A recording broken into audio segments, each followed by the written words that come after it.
Hello, everyone. We're going to be starting the Malt Cup Awards ceremony here shortly. So I recommend that you find a good seat. If you were a malt house that entered, you'll definitely want to have a seat. Be here for this. Yeah, so we're excited. I hope you're all enjoying the food and the beer. The glassware that you got tonight is yours to keep. So yeah, feel free to take more than one home if you really like them. But yeah, the glassware is for you. So I hope you like it and take one home and remember this conference for years to come. Yeah, and we're gonna go ahead and invite. Is Kevin Rodriguez in the room? He went to the bathroom. Of course he did. Okay, well, I guess I can talk a little longer. So one of the things that we wanted to highlight tonight, just briefly, was recently our board president of almost a decade left the board. You may know him. His name is Brent Manning. He was our board president for many years. I guess it was what, 6 years? I think it was 6 years. He was board president, and he was on the board for a decade. So he was with the guild from the very beginning. So he's given a lot of blood, sweat, and tears, and time, and effort, and energy, and inspiration, and all those things to our community. So if you have a moment tonight, later, go tell Brent thank you for all that. And then also don't forget to welcome Hillary, our new board president. Hillary Burrell from Rabbit Hill Malt. She has big shoes to fill, but she does a pretty darn good job. Okay, is Kevin back? Oh, good. Okay, so this year Bueller Group was our platinum sponsor for the Craft Malt Conference, and we're really excited to have them, their support, and to have them here at the conference. And so I just wanted to invite Kevin Rodriguez to come up on behalf of Bueller and just say a few words about whatever he wants to.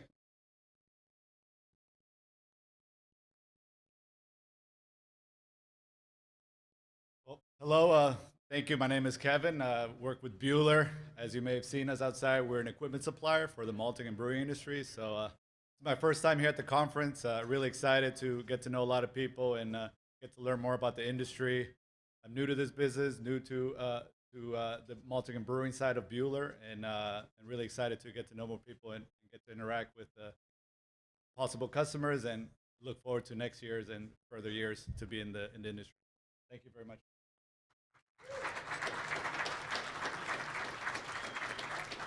Thank you, Kevin. We appreciate it. All right, we're gonna go ahead and get into the Malt Cup Awards. We're gonna let Hannah come up and present, and I believe, is Lindsay presenting too? All right, so Hannah and Lindsay are gonna take it from here, and we're gonna start telling you a little bit about this year's Malt Cup and kind of how things turned out.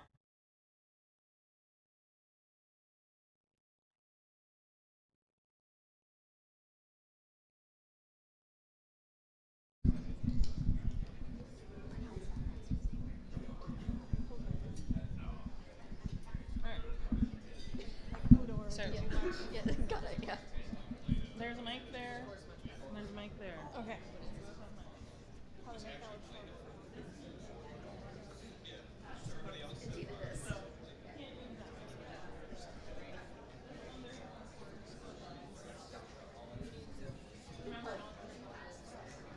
Yeah, maybe we'll do that.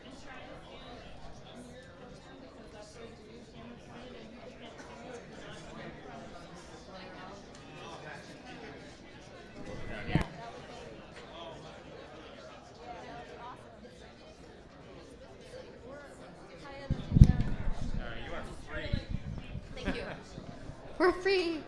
Try to keep near the podium so that the camera gets you. Yeah, keep an eye on the camera. Okay. So, camera. Hello, everybody on YouTube. Hey there, world. So, we are live after 2 years. I can't even tell you.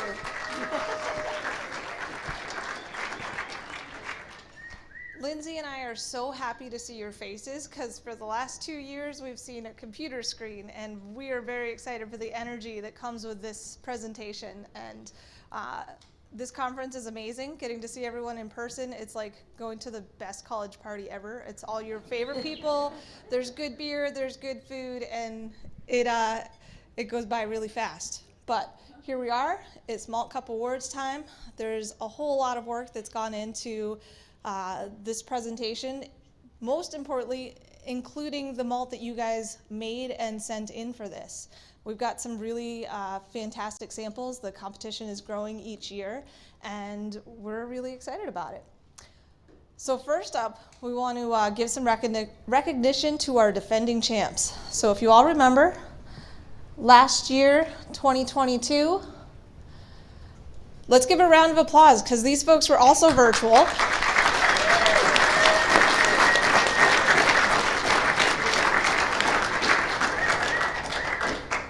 Turns out Craft Malt is putting out some pretty good products. Thanks for all of those that participated in past years. We've got some repeat offenders and lots of new folks, and we're looking forward to see what we've got coming up this year. So this year was the biggest year that we've had for the competition yet in multiple ways. We did have 4 categories this year, but all in we saw 90 entries come in for Pale Malt, Pilsen, Vienna, and Light Munich. All in, that was 34 malt houses. That encompassed a whole lot of places. 6 countries, 19 states, and 3 provinces. The exciting part that I think in here this year was this was the biggest participation we've seen yet from Canada. And I know you guys are all out there. You're coming to the conference, so we're excited to see you representing in the competition as well. So this is a true story every year. We are seeing lots of variation in the samples that are coming into this competition. We're seeing representation, whether it's 2-row, 6-row, winter, spring. You guys are using a whole lot of different varieties, and I think that's really fun. It's a great way to differentiate your product and to make some really cool things for brewers to work with, and we're definitely seeing that in the Malt Cup. So just to give a little bit of review of where the competition has been and where we're hopefully, where we're heading. Each year we have grown a little bit. Closer. It feels really loud for me. It feels. Me too. Yeah, but. Okay, so we're gonna go right up to the microphone. All right, so the competition has grown every year. This year we came up to 4 categories. We are trying to grow this in a conscious way. We want to provide a quality product. We are a burgeoning industry, and we want this competition to represent that. So started with just the 1 category there, the pale malt. We've done that every year since. But in that time, we've now grown up to 4 categories, and this year having the most samples we've had thus far with 90. And so I will let Lindsay talk to you a little bit about the categories that we had this year. Yeah, so here's a little bit about the categories. I'm definitely not going to read this to you because that would be horribly boring, but these style guidelines essentially can be found on the website. And they are basically just a compilation of what we know to represent high quality malt. These style categories are basically built off of the malts that have won awards in the past. And so, this is the sensory attributes of essentially what is considered to be like the standard for all these different categories. So essentially what we did when we built these categories was we have 4 years of data now, which is beautiful for any scientist. The data is amazing. The data is really, really interesting because we can see overlap and we can start to understand what are some of the flavor characteristics that actually really represent a high quality pale malt, high quality Vienna, Pilsen, Light Munich, whatever. So I'm just going to kind of like sift through these really quickly, but you'll essentially see that there's a decent amount of differentiation between these categories, although it's picking apart little nuances. All of them are built in ways that represent the sense modalities. So visual, the aroma, taste, mouthfeel, body, and the overall quality. We also have included some specifications that are analytical as well. So these are just examples of what the judges see and what you can also see as well when thinking about what is a quality Vienna or light Munich. Yeah. So to go into a little bit of what the structure of the competition is, we very consciously try and think about what is malt, what is quality, and what does that mean for our end users. Although we do structure this to represent what quality beer competitions are, the truth of it is that, and what we all know, malt has to function. It is the backbone, it is the soul of the beer, and it has a functional part that's really critical for the product we're making. We take that into account with our competition, so we have several rounds. The first round is just quality analytics. We've set targets for what the style guidelines are for a malt.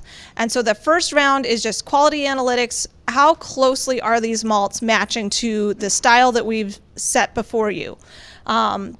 So in that round, the malts that are most closely hitting that target are advanced to the second round. So if the first round is going to be all about quality and analytics, the second round is going to be all about sensory. We want malts that perform well, but we also want malts that are fantastic as far as a sensory evaluation as well. Then we get to the third round, and really it's all about that whole picture. So we give our judges both the COA, the quality analytics for evaluation, and then also allow them to evaluate hot steeps, the malt themselves, and take all of that information together to decide what our final winners are for the category. So to just put a little bit of numbers behind what that means for each of the categories this year, we had 26 pale malts enter, 25 Pilsen, 20 Vienna, and 19 light Munichs. So all of those went through the COA, the quality analytics piece. From there, our goal is to keep about 2/3 of the competition and move that forward into our sensory round. And then from that, so this year in our sensory round, we have all samples that have advanced to that going to 2 separate locations. That all in meant that we were sending 171 judges were evaluating these samples at 32 different locations. And then beyond that, we take the results, we take sensory evaluations through Draft Lab, we take into account the rank orders that the judges have evaluated for each of those samples and advance it forward to our quality and sensory round. So now we've narrowed it down to 12 pale malts, 8 Pilsens, 8 Viennas, and 8 light Munichs. So that is what we brought forward to our Best of Show event, which we held just yesterday. Time is flying. 2 days ago. This week we held that here in Portland, where we had judges come and create panels to evaluate our Best of Show. So 14 judges all in evaluated these 4 different categories just a few days ago and decided what our gold, silver, bronze award winners would be. So we have medals for each one of our award winners today, but we also have our Traveling Malt Cup. And so if you guys remember, this is a beautiful award, which I did want to throw out a mention. Old Hand Design is a fantastic company that has made our awards every year. It's heavy. Yeah, it's heavy. It's a sturdy, pretty good bragging rights for a malt house to bring home. So every maltster that wins tonight will get a very beautiful award, very akin to this, which Lindsay will display. But the top malt, the Best of Show, so the gold medal malts that we determined for each one of our categories, those malts are going to go head to head. And throughout the competition, the malts are building points. You get a point evaluation at the COA round. Then when we go into the sensory rounds, each location is given 4 samples to evaluate. They rank those 1, 2, 3, 4. If you're ranked number 1, you get more points, etc. So throughout the competition, these malts are accruing points. After we get through the best of show round, the 4 gold medal malts, whoever's accrued the most points throughout this is going home with this beautiful medal to have bragging rights for the year. So we've had this, it's traveled around. In 2019, this award spent the year with Root Shoot in Colorado. 2020, it was in New York with 1886. 2021 with Gold Rush Malt in Oregon, and 2022 in New Jersey with Rabbit Hill. So ironically, kind of switching back and forth across the country. It's quite the traveling award, so we'll see where it goes this year. So a little bit more detail of what each of these rounds consists of. So in round 1, we're doing a COA evaluation. So what that means, all of the entries are sent to Montana State. We take those samples in and do a full evaluation on each one of the malts. So this is very similar to the COA that you would be provided if you're sending a sample to ourselves at MSU or at Hartwick. And all of that information is then compiled together to make our evaluation at that round. The great thing about this competition is that you guys get all of that information back. It's given to you in a blinded way so that you can't tell whose sample is what, but you can find your sample based on knowing your own blind code, and then you can see the full set of data and get a sense of where your malt sits among your peers. So some pretty critical information for you guys to be able to understand what the industry is doing and where you're sitting among your peers. So round 2 is sensory, and I wanted to go back a little bit too and just like tip our hat to the hot steep method. None of the sensory could be possible without the hot steep method. We remember the days when we were just chewing Neanderthals. Like, those days are no longer. So the hot steep method has really made a lot of this possible, all of this possible. So round 2 is basically round 2, round 3, and round 4 are all sensory. Round 4 is a little bit of sensory and also analytical analysis as well. So as Hannah already said, the entries are sent to 2 different locations. So we do this in Replicate, and we started doing this in Replicate when we moved to a remote tasting structure because we wanted to make sure that we were getting really robust data. If somebody screwed up the hot steep, we didn't want to throw that out, right? So we do it in Replicate, which means 170-something judges were employed for this. Like 170 judges is like crazy. Yeah. Yeah. It's like a lot of work. So it's very cool. So each location has at least 3 judges, and then they score the samples using a couple of different tests with DraftLab. And so that's where we can aggregate all that data and make it useful and generate reports that if any of you submitted, you'll get some really robust reports from DraftLab and also from analytical stuff. The locations also come to a group consensus because we're not doing statistics on this sort of thing. If it's 3 people, it's not stats. So they're also coming to a consensus and deciding who is going to move forward and who is going to be cut. And then round 3 is basically when the whole thing comes together. That's what we were just doing yesterday, whatever that was. So that was the final round. A group of industry veterans and professionals who are very good at evaluating and also very convivial and fun to be around and good to judge with. So what we're looking at there is both sensory and malt C of A as well.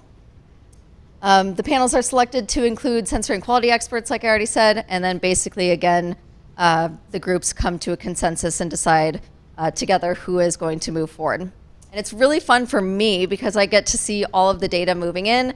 So I get to see the first round, and when the first round comes in, I start making predictions about who's going to go all the way to the medal. And I've been right every year.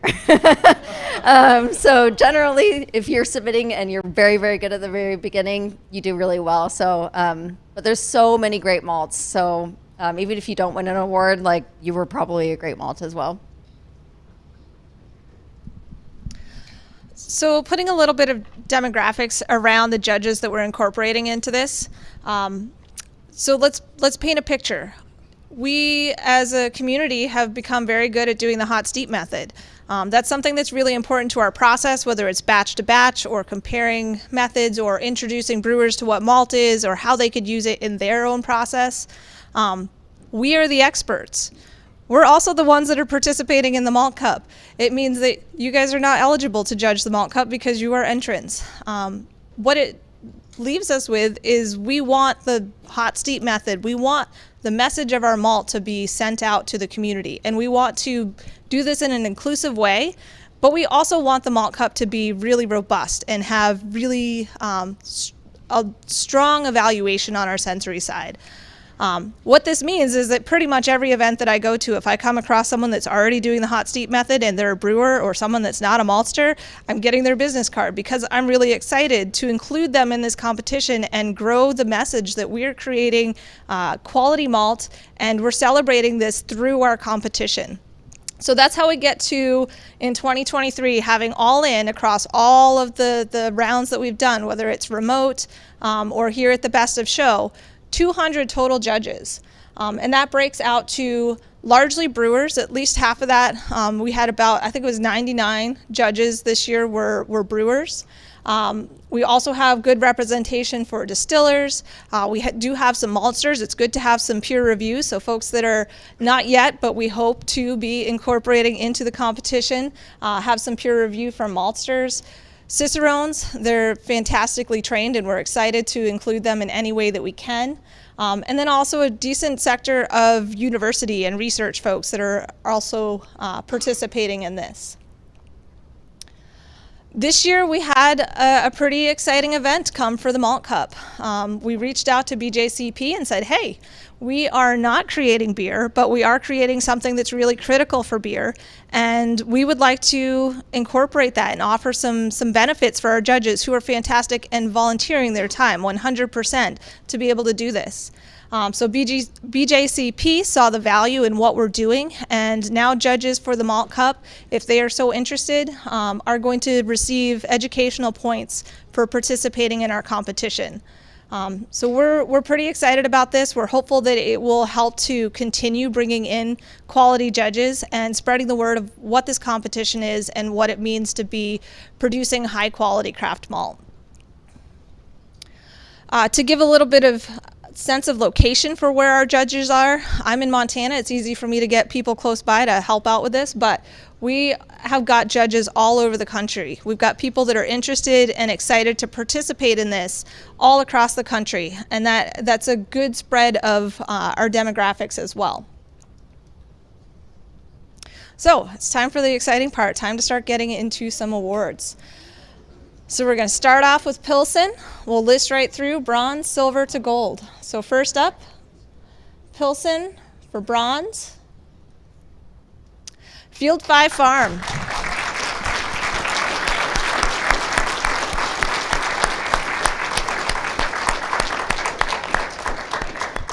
So Field 5 submitted their Field 5 Pils, which is made with Concerto.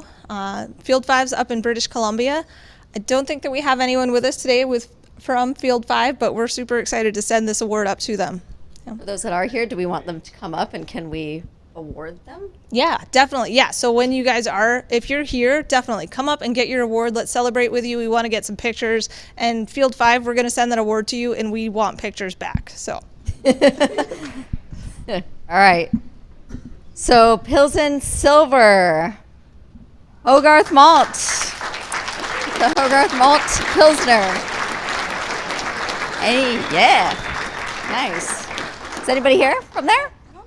All right. Well, some of you definitely are. So congratulations to you. All right, ready? Yeah. So for gold in the Pilsen category. I can feel the tension rising. All right, you ready? Okay. Root Shoot. Hey.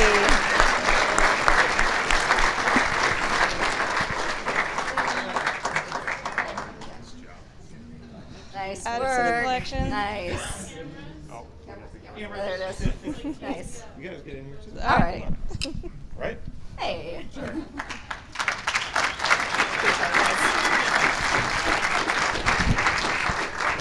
Nice work, Root Shoot. So in case anyone has missed it, Root Shoot has pretty much every year walked away with an award. They're killing it with Jeannie down there in Colorado. All right, on to the Pale Malt category. pale malt bronze is our friends at Blue Ox! Yay!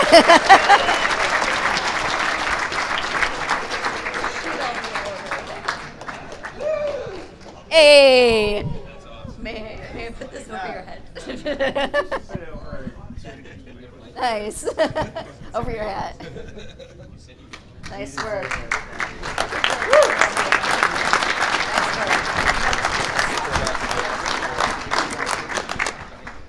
Still, oh, we like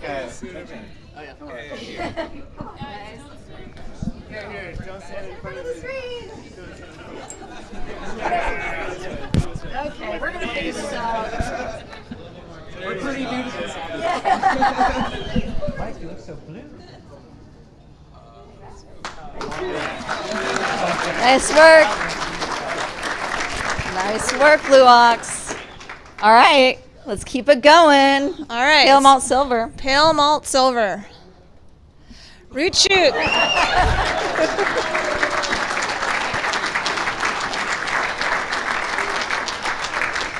Yes. Get in trouble here Nice pretty work. soon. Yeah, I know. Look, this is embarrassing. Oh, man. Nice work, guys. Root shoot representing. All right, gold in pale malt category. Who's it gonna be? Admiral Maltings. Yay!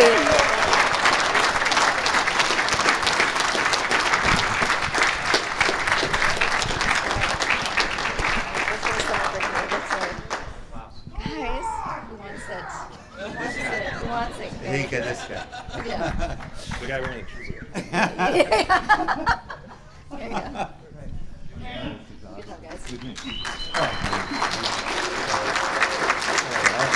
Nice work, guys. So wonderful. All right, let's keep it going. Oh, All right. sorry. Woo! Whoop. I'm sorry. Moving on to Vienna. Bronze. Ready? Sorry. Going to Wyoming Malting Company. Nice work, Wyoming. You'll get the next one. Yeah, submitting with the Vienna for another genie. Lots of Nice. genie in this. All right, ready? You got this one. You got it. I took So- away your thunder. So for silver in the Vienna, Gallatin Valley Malt.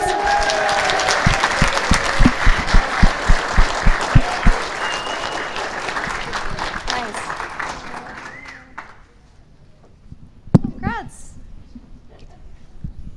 Nice work. Yeah. Yeah, get on in there.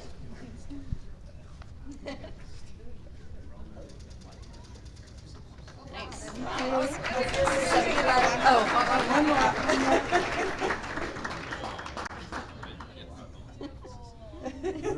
Nice work, guys.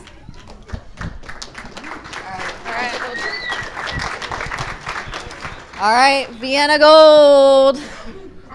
Root shoe.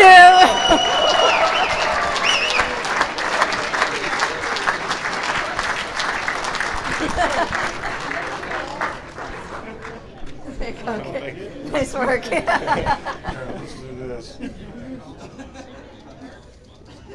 Nice. Good job, guys. Wow.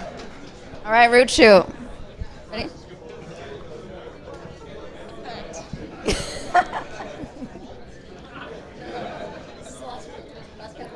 Yes, so last category, light Munich for bronze. Blue Ox.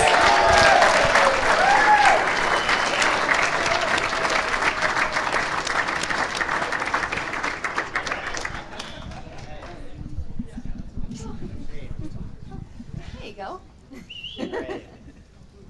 This way. Yeah, You've been here before? Yeah. Not in front of the screen this time. What's wrong with it? Wow. Yeah, come on in. Yeah, come on in.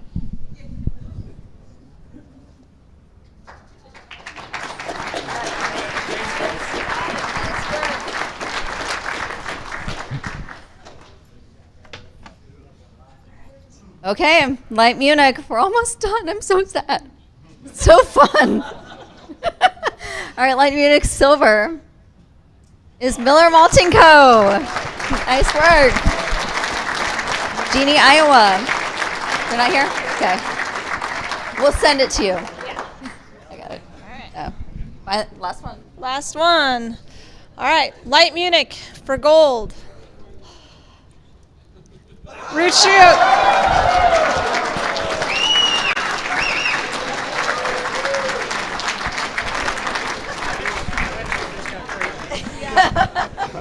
Nice work, guys. Oh, you guys make good balls. He's like one photo, right? Yeah. You ready? You want to do this? You can do this.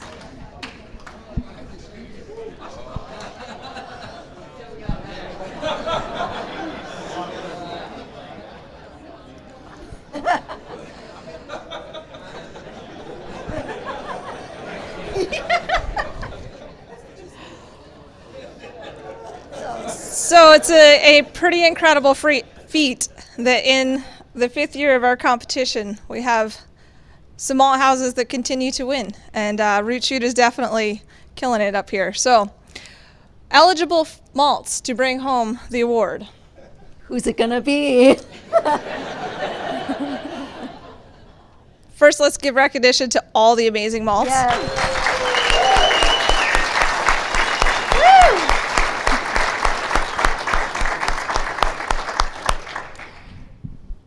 And going home with the best of show, Root Shoot.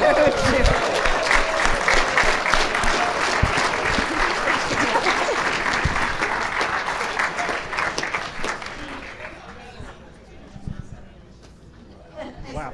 I don't even know You got what the to trophy say. again. It's coming back to Colorado. Bring it. Nice work, guys. Of course. So a big year of bragging rights. The traveling trophy is going back to Colorado for a year. We do want to give a really big thank you to all of the malt houses that participated this year. 34 malt houses, 200 judges, Montana State University for time donated there, Draft Lab as well, and support staff helping us out with Best of Show this week. Huge effort all around, and we're excited to see where the competition continues to go.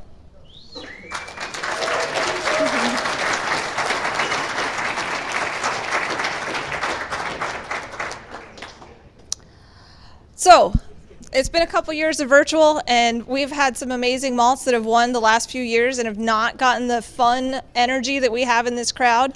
So at this moment, we'd like to invite anyone that has won across the past 5 years. We've got a big collection of malt houses here. If you're in the room and you've won a Malt Cup award at any point, yeah, we're going to line up over there outside of the screen, but we'd like to get a big group photo of all the folks that have participated and celebrate the amazing malt that's being produced out of this community.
go ahead. And Yeah. Yeah. So we do want to give some excitement for the year coming up. We will be running the Malt Cup again this coming year. We're going to, again, do 4 categories. We're going to celebrate the malts that have been the most popular thus far, so keeping Pilsen, Pilsen, Pale Malt, and Vienna. We're also going to add in wheat. We're seeing a lot of wheat samples out there among you guys, so look forward to next year and participating and hopefully coming here for live and doing a great event next year as well.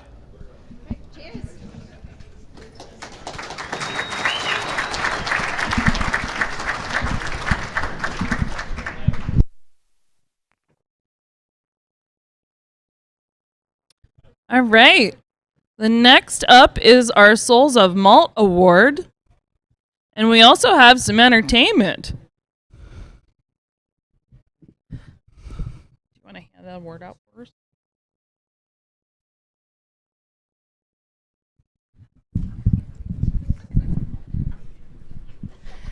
Good evening, everyone. How you doing? Have fun? So great to be here with everyone, to join in community together in person. There's really nothing like it, the energy. And I, for one, am thankful that we postponed it until 2023. So it's wonderful to be here. So this year, it is hard to believe that this is the 7th year that we're presenting the Souls of Malt Award. Time sure does fly. This award is named in honor of my late husband, William Souls.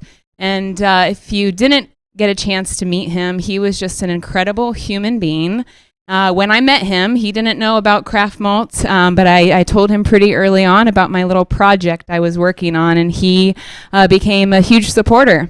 And it was because of him, his hardworking hands and dedication to grouse that ultimately led me to be a board member of the guild, a founding member of the guild, and we founded this award back in 2016, and I just want to discuss or to mention the 2 that have been awarded since we last met together in Fort Collins. So Paul Swartz from North Dakota State University.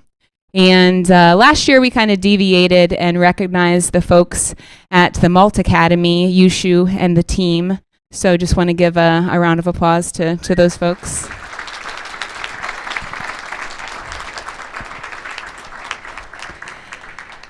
And now this year's award recipient.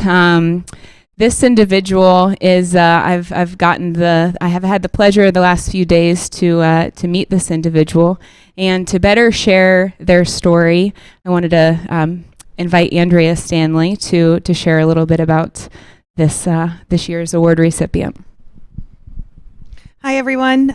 Just want to thank Lindsay and Hannah and Jesse and the team that put together the Craft Malt Cup. An incredible. I mean, I don't think I need to say it, but it's obvious that an incredible amount of work went into that. So before we dive into this, I just want to give them another round of applause for this kind of stuff doesn't have a dollar value on it. It is dedication, it's passion, it's curiosity. It's a passion for what we all do that really drives them to dedicate the amount of time and resources that they do on behalf of Craft Malt. So I have the honor tonight of talking about a very special person who has also dedicated a lot of effort and passion to Craft Malt.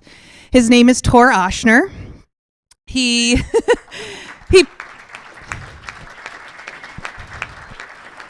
He's somebody that when I started attending conferences like this as a new maltster, Tor was a speaker because he was one of the very few people that was growing grain at the time that in 2010.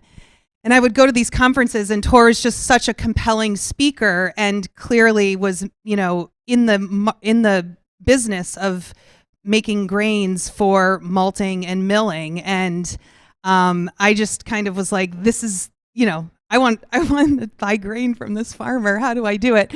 And I did start emailing him quite a bit and calling him, and I was pretty persistent about wanting to buy grain from him. And eventually, we started a relationship that is now going on many years, where we're able to be in business basically because of Oshner Farms.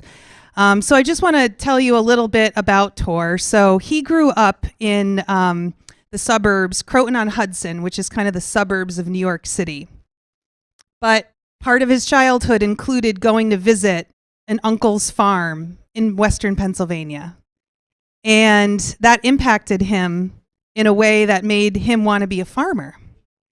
And his parents actually allowed him to dig up some of their suburban lawn and plant corn.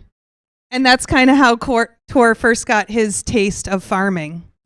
And his story is really interesting because he doesn't come from a farm family. And so that meant that for him to start a farm, he had to do it 1 acre at a time. And so he started leasing land. He started buying used equipment.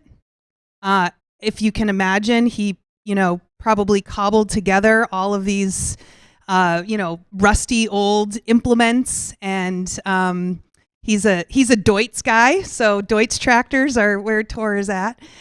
And by 1998, Tor was working part-time as a VW mechanic, also teaching mechanics at a local community college, while trying to get his farm to be something that could support him full-time.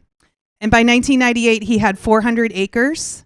He's an organic farmer, so not only is he growing food-grade quality grains and malt-grade quality grains, but he's also rotating that. And at this point, Tor now has 1,200 acres on his farm. 700 of those are grains. And although the grains are a primary crop for Tor, he's got his farm in like 7-year rotations in order to have healthy soil and to be able to, not only farm organically, but farm crops that are of excellent quality. So all of that is amazing, but that doesn't necessarily get you the nomination for the Souls of Malt Award, okay? Because the Souls of Malt Award is about William Souls, and William Souls was somebody who gave selflessly to craft malt. And so now I just want to talk a little bit about our experience, not just of myself, but other craft maltsters in New York and the region who wouldn't be here without Tor Oshner and Oshner Farms. Tor is the kind of farmer who is not just looking at the economics of his own farm. He's looking at the entire supply chain and saying, I understand that this is what you need. You need to understand that this is what I need. He understood very early on that a lot of us craft maltsters needed to get our grain in super sacks, and that we didn't have the cleaning facilities to be able to clean that grain. So he got an old grain cleaner from Ohio and figured out how to excellently clean grain. And without that, we would not be here today. And that didn't make him any more money on the farm. In fact, that probably made him less money and was more aggravation.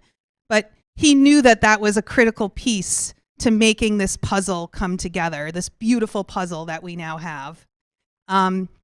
Another example that comes to mind is Tor's the kind of farmer where when Mark Sorrells or the Cornell Small Grains team is looking to do a field day to talk about buckwheat.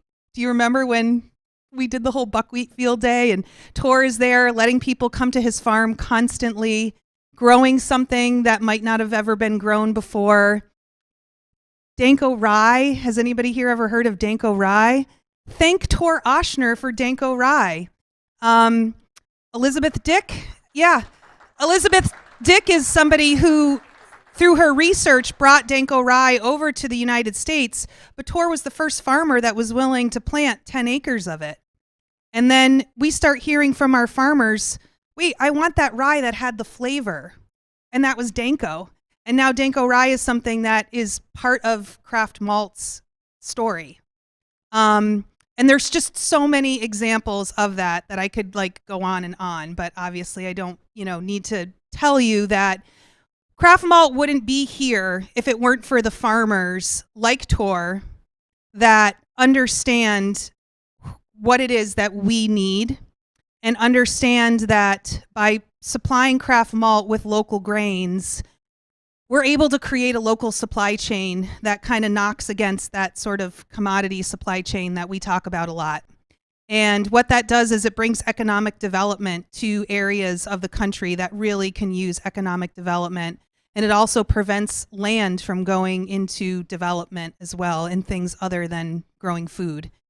So there's just a selflessness that I hope everybody gets a chance to, talk to Tor and get a feel for how that selflessness just pours through his entire farm and is a huge part of not only the success of the craft maltsters in the Northeast, but also has really set up craft malt nationally for having a great reputation.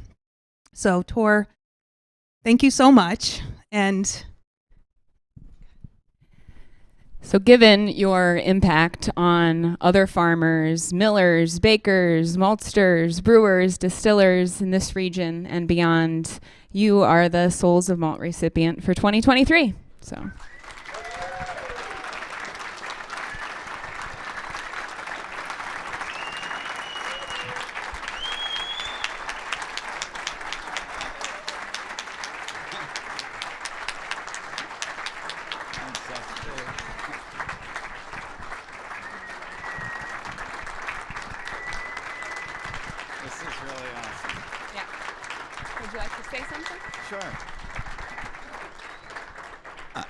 I just want to thank Twyla and Andrea for all the nice words and for thinking of me to give me this award.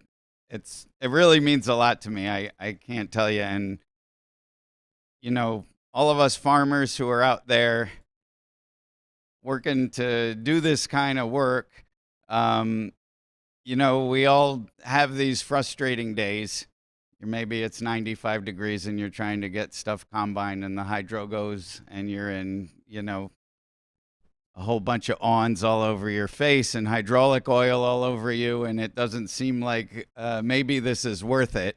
But what I've found is that, and I was talking to my good friend Matt from Ohio about this the other day. He's a farmer and a maltster. He does a lot of commodity crops, and he's starting to switch over. And he said, Tor, I remember one time you told me about how good that feels when you harvest that grain and it goes out and it turns into something instead of just a tractor trailer truck that goes off somewhere, turns into ethanol or goes to a feedlot or whatever that is. You know that when you're producing this grain, there's somebody out there like you maltsters and the brewers that are going to turn it into something really special. And when I get up in the morning and I go to work, I think about that, and that inspires me a lot. And that gives my life as a farmer really, it gives it a deep meaning. So that there's, it can be the economic benefits of working in a value-added way, but the part that we don't talk about as much is how that makes you feel as a farmer. And that means a lot. And I'm not just speaking for myself. I think I'm speaking for all the farmers. It means a lot to me that you guys appreciate what we do. And I just want you to know that all the farmers appreciate you guys a lot. And I thank you, because this is just, it blows my mind to come to a place like this. You're all, my hat's off to all of you, so thanks.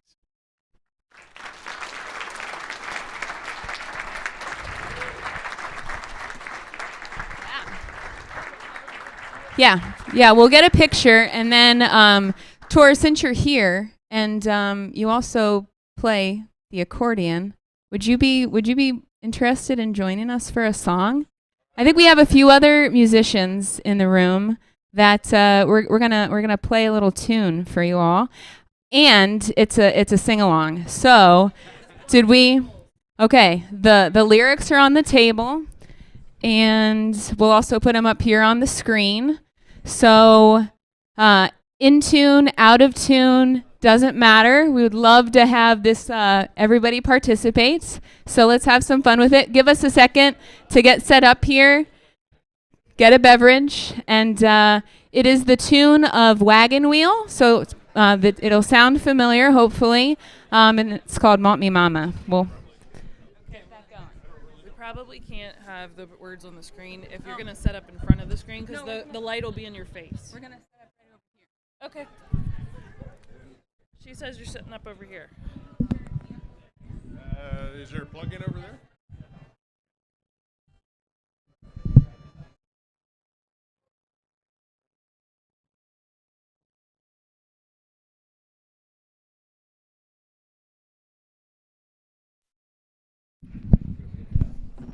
Oh, there's an extension cord. You going to use this mic? Testing, testing. You want that mic? Is that the mic we're gonna use? Do this down and then. No, because we're No, we're gonna do this right here. We got this. Wait, can I see that?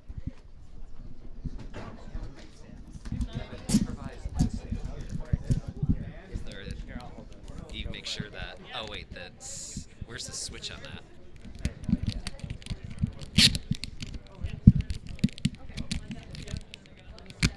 Okay.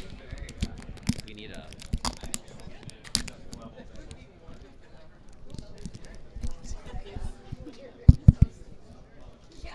You flew in with that thing, right? I did not. Okay. There we go. Twyla, is that a good height for you?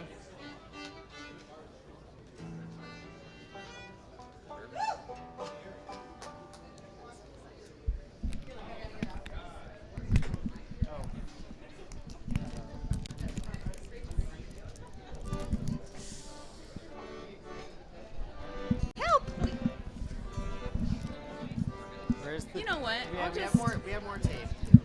tape it on. Hey. No, okay, get it to where you need Get it. it where you need it. There. Nope. Right. Go for Thank you it. for your tripod. I was gonna be with that. I was like,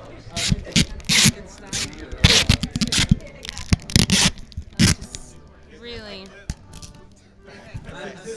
How do I lift it up just a little bit? Oh, thanks. There we go. Okay. Okay. That's fine. That's fine. Yeah. You know. Oh yeah. All right. Well, we'll see. Is that loud enough? Yeah. All right. You guys ready? All right. Got the lyrics? You got the lyrics? All right. Here we go.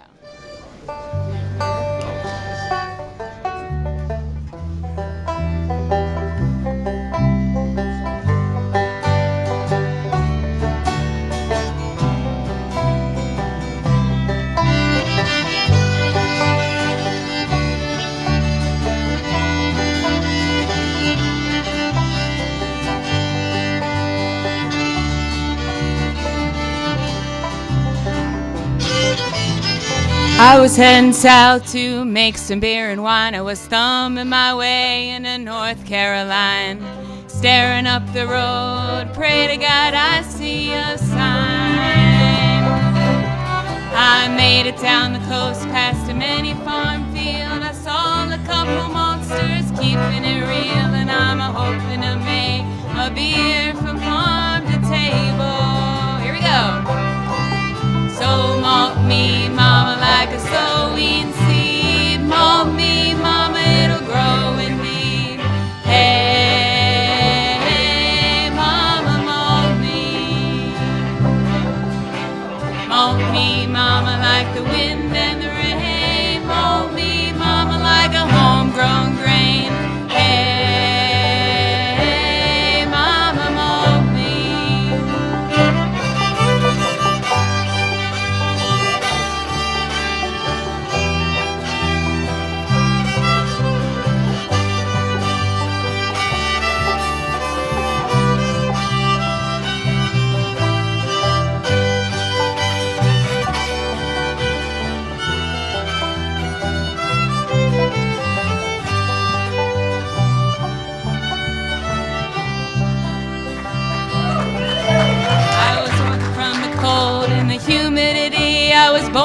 be a monstrous. That's my new cream. My baby does the books. I mind the quality. Oh, too much airflow keeps it getting me down. Lost my moisture content when I tried to leave town, and I ain't looking back to live that old life no more. So mold me, mama, like a sowing seed. Mold me, mama, it'll grow in me. Hey, mama, mold me. Mold me, mama, like the wind and the rain. Mold me, mama, like a homegrown grain. Hey, mama, mold me.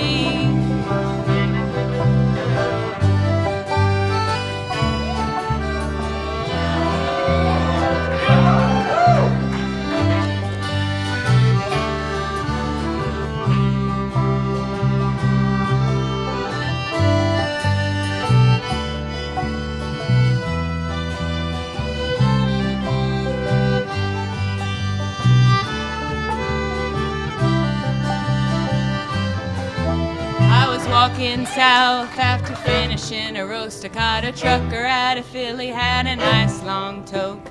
Made a brown ale and shared it with friends from Oneonta to Iowa. And I gotta get a move on, fit for the sun. I hear the drum calling my name, and I know I'm not the only one. And if I die farming, at least I will die free.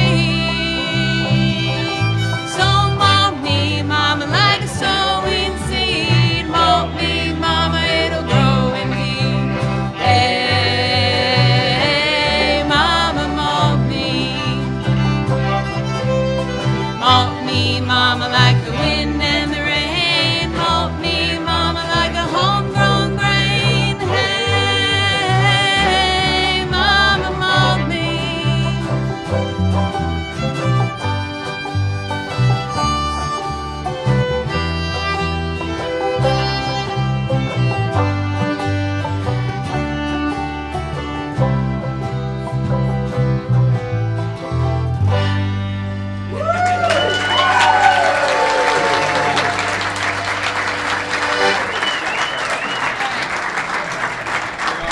So that was Joel Alex on the fiddle, Wayne Moore on the bass, Christian Stanley on the guitar, and Tor Oshner on the accordion. And Twyla on banjo and vocals.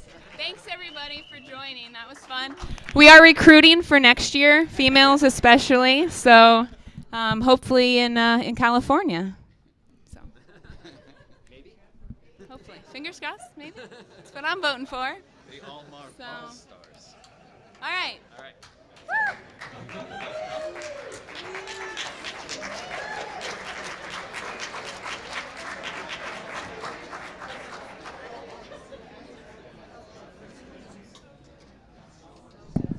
All right, thanks everybody for joining us tonight, and all the folks at home on YouTube. I hope you enjoyed the show. It was a great evening. The music was really good. Good job, guys. We're gonna, if you don't forget that there are glassware that the beer was served in. Take that home with you. Make sure you take one home.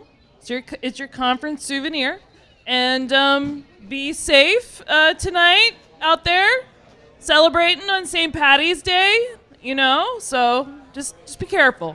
Don't drink too much, and be on time for the conference sessions in the morning. Just turn that off.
Okay.